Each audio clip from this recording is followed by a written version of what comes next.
ഹൈബീഡൻ നമസ്കാരം. ഉള്ളുകറന്ന പരിപാടിയിലേക്ക് സ്വാഗതം. ആദ്യമായി അങ്ങയുടെ വിജയത്തിൽ CB ന്യൂസിൻ്റെ ടീമിൻ്റെയും അഭിനന്ദനങ്ങൾ അറിയിക്കുകയാണ്.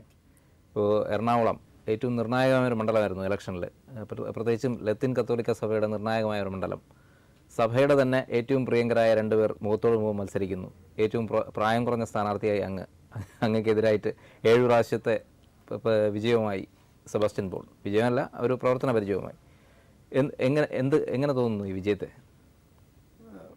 വിജയം ഞാൻ പ്രതീക്ഷിച്ച ഒന്നായിട്ടാണ് എനിക്ക് തോന്നിയിട്ടുള്ളത്. കാരണം എറണാകുളം എന്ന് പറഞ്ഞാൽ പരമ്പരാഗതമായി എന്നും UDFനോടൊപ്പം നിന്ന ഒരു മണ്ഡലം തന്നെയാണ്.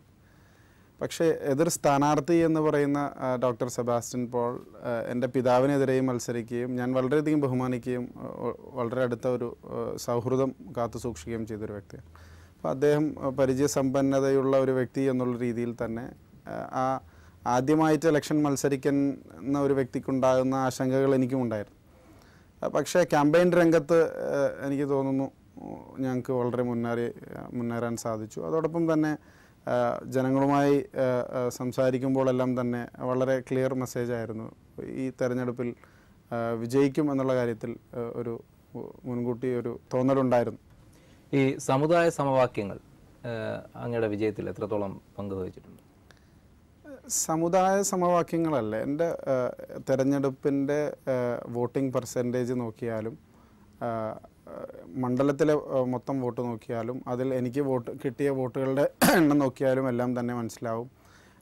ജാതി മത ഭേദമന്യേ കക്ഷി രാഷ്ട്രീയത്തിന് അതീതമായ ഒരു സ്വീകാര്യത എനിക്ക് ലഭിച്ചിട്ടുണ്ട് എന്നാണ് എനിക്ക് തോന്നുന്നത്. അതിൻ്റെ ഏറ്റവും ഒരു പ്ലസ് ഫാക്ടർ എൻ്റെ ഒരു പുതുമുഖ സ്ഥാനാർത്ഥി എന്നുള്ള രീതിയിൽ എനിക്ക് ലഭിച്ച സ്വീകാര്യതയാണ്. അതോടൊപ്പം തന്നെ ഞാൻ ജനിച്ചു വളർന്ന് എൻ്റെ പ്രവർത്തന മേഖലയെല്ലാം വ്യാപിച്ച് കിടക്കുന്ന ഒരു മണ്ഡലം. എൻ്റെ പിതാവ് ശ്രീ ജോർജ് ഈഡൻ ഒരുപാട് സ്നേഹവാത്സല്യങ്ങൾ നൽകിയ ജനങ്ങൾ എക്കാലവും സ്വീകരിച്ചിട്ടുള്ള ഒരു മണ്ഡലം.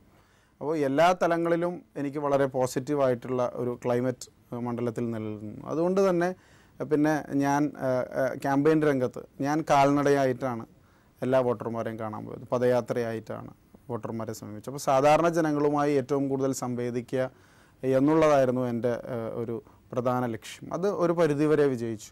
അതോടൊപ്പം തന്നെ കിട്ടിയ ഭൂരിപക്ഷത്തിൻ്റെ കണക്ക് ഡോക്ടർ സെബാസ്റ്റ്യൻ പോൾ പിടിച്ച വോട്ടിനേക്കാൾ കൂടുതൽ ഭൂരിപക്ഷമാണ് എനിക്ക് കിട്ടിയത്. അപ്പോൾ അതിൽ ഒരു ഈ ജാതി മത വ്യത്യാസമില്ലാതെ സമുദായ സമവാക്യങ്ങൾക്കപ്പുറം തെരഞ്ഞെടുപ്പ് പോയി ഒരു പുതുമുഖ യുവ സ്ഥാനാർത്ഥിക്ക് ലഭിക്കേണ്ടതായിട്ടുള്ള എല്ലാ പരിഗണനയും എനിക്ക് ലഭിച്ചു എന്നാണ് ഞാൻ വിശ്വസിക്കുന്നത്. ഈ മാധ്യമങ്ങൾ ഉയർത്തിക്കാട്ടിയതുപോലെ പാളയത്തിൽ പെട എന്ന് പറഞ്ഞൊരു സംഭവം, അത് യാഥാർത്ഥ്യമായിരുന്നോ അതോ വെറും ഒരു കെട്ടുകഥ മാത്രമാണോ?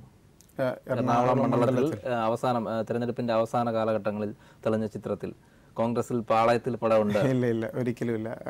ഇല്ലെങ്കിൽ എനിക്ക് ഇത്രയും ഭൂരിപക്ഷം കിട്ടില്ലല്ലോ. അത് ഭൂരിപക്ഷത്തിൽ തന്നെ ഉണ്ടല്ലോ. ഞാൻ നേരത്തെ സൂചിപ്പിച്ചതുപോലെ തന്നെ സ്ഥാനാർത്ഥി നിർണയം കഴിഞ്ഞതിന് ശേഷം UDFൻ്റെ പൊതുവെയുള്ളൊരു വികാരവും ഇന്ത്യൻ നാഷണൽ കോൺഗ്രസിൻ്റെ പൊതുവെയുള്ളൊരു വികാരവും, പ്രത്യേകിച്ച് KSU യൂത്ത് കോൺഗ്രസ് അങ്ങനെയുള്ള ഒരു വലിയ വിഭാഗം പോഷക സംഘടനകളടക്കം ഒരു കൂട്ടായ പ്രവർത്തനം കാഴ്ചവെച്ചു. അതോടൊപ്പം തന്നെ ഒരു ഏകോപിപ്പിച്ച പ്രവർത്തനം, അത് CPMൻ്റെ ജില്ലാ സെക്രട്ടറി പോലും പറഞ്ഞത് UDF ഏകീകരിച്ച് പ്രവർത്തിച്ചതാണ് ഈ തെരഞ്ഞെടുപ്പിൽ വിജയത്തിന് ഏറ്റവും വലിയൊരു കാരണം.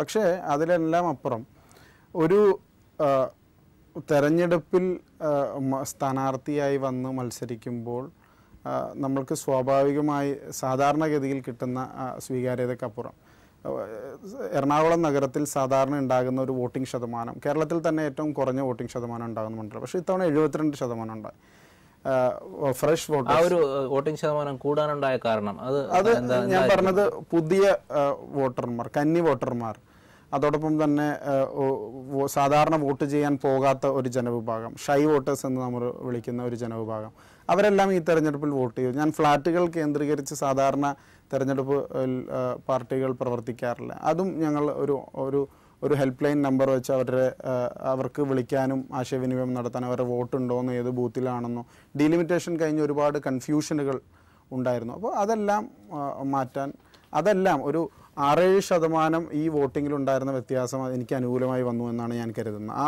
വോട്ട് വളരെ നിർണായകമായിരുന്നു. അപ്പോൾ ഈ യുവത്വത്തിൻ്റെ പ്രതീകമായിട്ട് അങ്ങ് ഇറങ്ങിയപ്പോൾ ഈ യുവാക്കളുടെ പ്രത്യേകിച്ച് ഈ പറഞ്ഞ കന്നി വോട്ടുകാരുടെ വോട്ട് തന്നെയാണോ ഈ ശതമാനം കൂട്ടാനുണ്ടായ ഒരു കാരണം? ഞാൻ പറഞ്ഞ പോലെ തന്നെ പരമ്പരാഗതമായി വോട്ട് ചെയ്യാൻ മടി കാണിക്കുന്ന ഒരു ജനവിഭാഗവും പുതുമുഖ വോട്ടർമാരും സാധാരണ വോട്ട് ചെയ്യാൻ താല്പര്യപ്പെടാത്ത പുതിയ തലമുറയിലെ എല്ലാവരും വോട്ട് ചെയ്യാൻ അധികം താല്പര്യം കാണിക്കാറില്ല. പിന്നെ 4 ദിവസം അടുപ്പിച്ച് അവധി കിട്ടുമ്പോൾ പുറത്തു പോകുന്ന ടൂർ പോകുന്ന ഒരു ജനവിഭാഗമുണ്ട്. അവരെല്ലാം എനിക്ക് വളരെ പോസിറ്റീവായിട്ട് അനുകൂലമായിട്ട് വോട്ട് ചെയ്തു. പിന്നെ രാഷ്ട്രീയത്തിന് അതീതമായി മണ്ഡലത്തിൽ ഉണ്ടാക്കിയ ബന്ധമെല്ലാം ഒരു പരിധിവരെ സ്വാധീനിച്ചു എന്നാണ് എനിക്ക് തോന്നുന്നത്. ഇപ്പോൾ ഈ പറഞ്ഞതിന് ഉപരി രാഹുൽ ഗാന്ധിയുടെ ഒരു കേരളത്തിൽ പര്യടനം താങ്കൾക്ക് വേണ്ടി അവിടെ പ്രചരണത്തിന് വന്നിരുന്നു. രാഹുൽ ഗാന്ധിയുമായിട്ടുള്ള ഒരു ബന്ധം തുടങ്ങിയത് എങ്ങനെയായിരുന്നു? ബന്ധം തുടങ്ങിയത് ഞാൻ അഖിലേന്ത്യാ NSUI കമ്മിറ്റിയുടെ പ്രസിഡൻറ്റിൻ്റെ സ്ഥാനത്തേക്ക് പരിഗണിക്കുമ്പോഴാണ്. ഞാൻ കേരള വിദ്യാർത്ഥി യൂണിയൻ്റെ പ്രസിഡൻ്റായ എൻ്റെ പ്രവർത്തനം കേരളത്തിൽ നടത്തിക്കൊണ്ടിരിക്കുമ്പോൾ, വിദ്യാർത്ഥി സംഘടനയ്ക്ക് വേണ്ടി നടത്തിക്കൊണ്ടിരിക്കുമ്പോൾ അദ്ദേഹം അഖിലേന്ത്യാ കോൺഗ്രസ് കമ്മിറ്റിയുടെ ജനറൽ സെക്രട്ടറിയായി വരികയും പ്രായപരിധിയിൽ നിൽക്കുന്ന 27 വയസ്സിന് താഴെയുള്ള ഒരാളെ അഖിലേന്ത്യാ NSUI കമ്മിറ്റിയുടെ പ്രസിഡൻ്റായി ആ നിലവിലുള്ള ക്രൈറ്റീരിയയിലുള്ള അഖിലേന്ത്യാ NSUI കമ്മിറ്റിയുടെ ഭാരവാഹികളോ അല്ലെങ്കിൽ സംസ്ഥാന പ്രസിഡന്റുമാരോ പരിഗണിക്കുന്ന ആ ഒരു ലിസ്റ്റിൽ ഞാൻ വരികയും പിന്നീട് അദ്ദേഹമായി നടത്തിയ സമ്പർക്കങ്ങളിൽ അതേപോലെ നടത്തിയ കമ്മിറ്റിയെക്കുറിച്ചുള്ള കാഴ്ചപ്പാട്, ഒരു വിദ്യാർത്ഥി സംഘടനയെക്കുറിച്ചുള്ള കാഴ്ചപ്പാട്, അങ്ങനെ ഒരുപാട് ഇൻട്രാക്ഷൻസ് പിന്നീടുള്ള സമയങ്ങളിലെല്ലാം നടന്നു. ഞാൻ ഒരുപാട് കമ്മിറ്റികളിൽ അംഗമായി വന്നു. അതിലെല്ലാം ഒരു പരിധിവരെ അദ്ദേഹത്തിന് എന്നെ സ്വീകാര്യനാണെന്ന് തോന്നുകയും അങ്ങനെ എന്നെ അഖിലേന്ത്യാ NSUI കമ്മിറ്റിയുടെ പ്രസിഡന്റ് ആക്കുകയാണ് ചെയ്തത്. കേരളത്തിലെ KSUവിൻ്റെ പ്രവർത്തനങ്ങളും വിലയിരുത്തിക്കൊണ്ടാണ് അത്തരത്തിലുള്ള ഒരു തീരുമാനത്തിലേക്ക് കടന്നു വന്നത്.